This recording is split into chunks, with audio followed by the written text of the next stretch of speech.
Hello friends and welcome back to my channel, and in this video we are going to discuss about Java with art.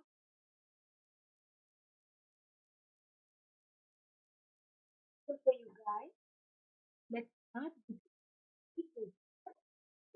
Okay, so let's get to the first question. Threaded programming when used.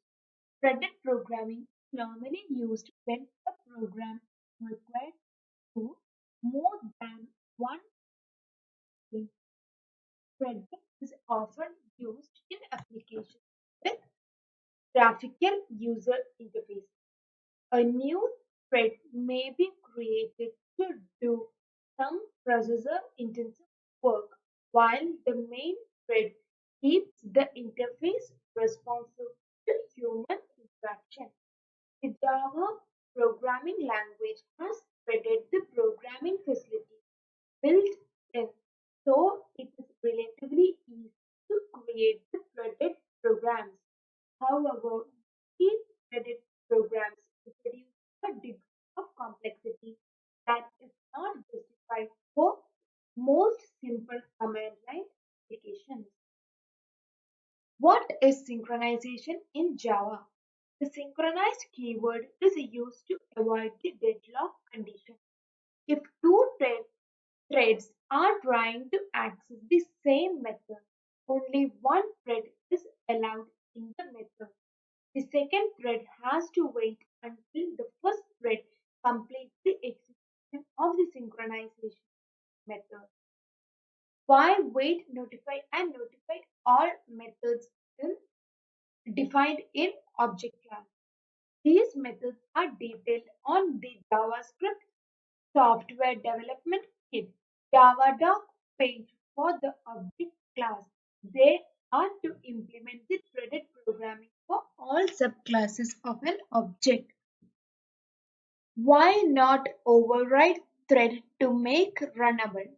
There is a little difference in the work required to override the thread class compared with the implementing the runnable interface.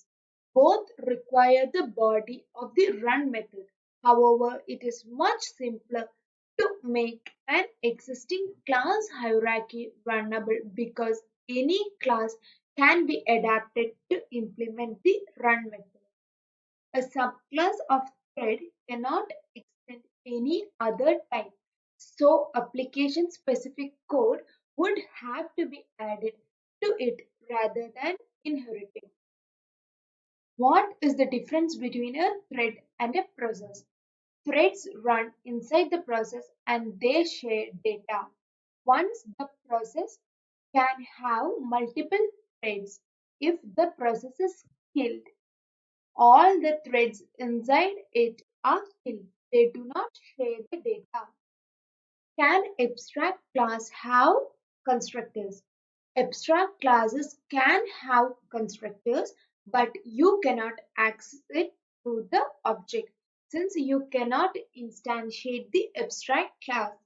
To access the constructor, create a subclass and extend the abstract class which is having a constructor. Here is an example program code. The next question is, if interface and abstract class have same methods and those methods contain no implementation, which one would you prefer? Obviously, one should ideally go for an interface as we can extend one class.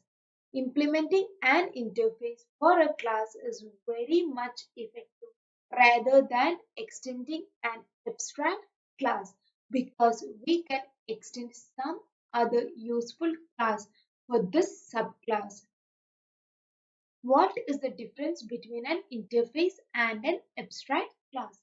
Abstract class is a class which contains one or more abstract methods, which has to be implemented by the subclasses.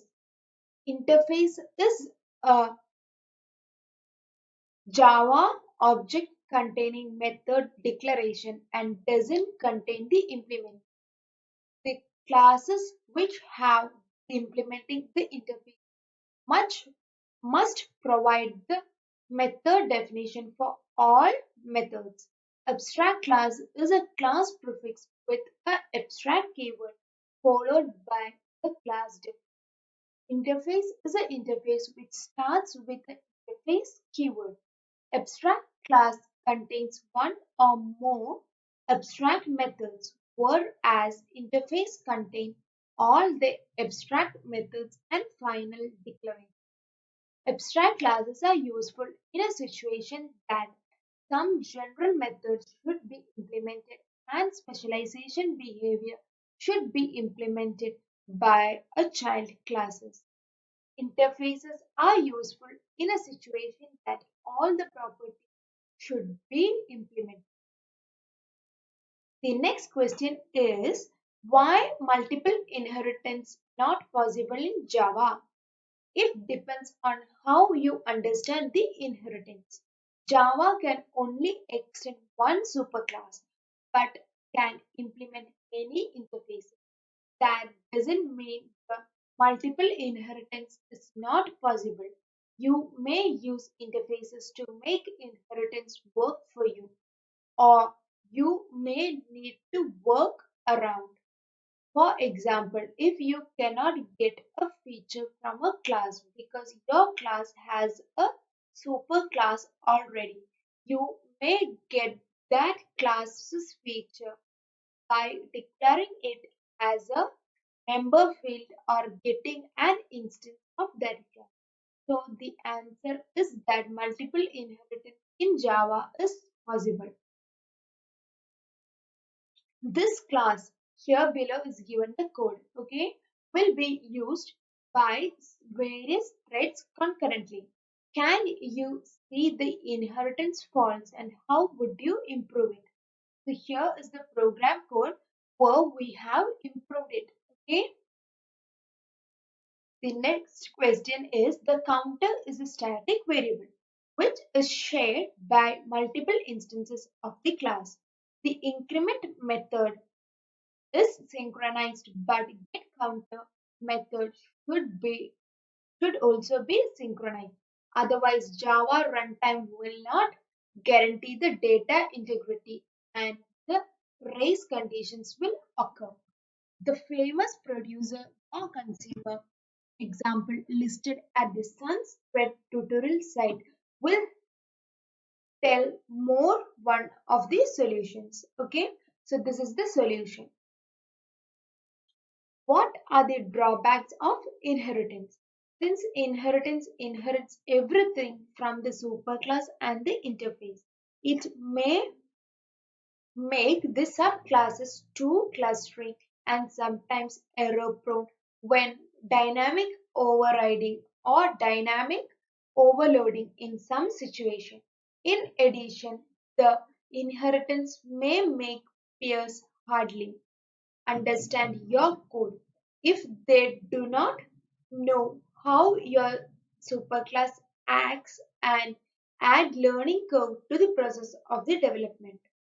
Usually, when you want to use the functionality of a class, you may use the subclass to inherit such functions or use an instance of this class to your class. Which is better depends on your specification. Is there any other way that you can achieve inheritance in Java? There are a couple of ways. As you know, the straight way is to extend or to implement.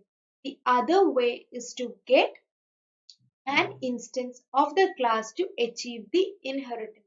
That means to make the supposed superclass be a field member. When you use an instance of a class, actually you get every function available from this class, but you may lose the dynamic features of the OOPS. Can a private method of a superclass be declared within a class? Sure, you can. Okay, a private field or a method or an inner class belongs to its declared class and hides from its subclasses. There is no way for private stuff to have a runtime overloading or overriding the features. So overloading and overriding the runtime comes under the polymorphism features. Okay. What is the difference between a superclass and a subclass? A superclass is a class that is inherited, whereas a subclass is a class that does the inheriting. So guys, that's all for today's video. If you like this video, please do like, share and subscribe to my channel, and don't forget to press the bell button. See you guys in the next video. Bye bye.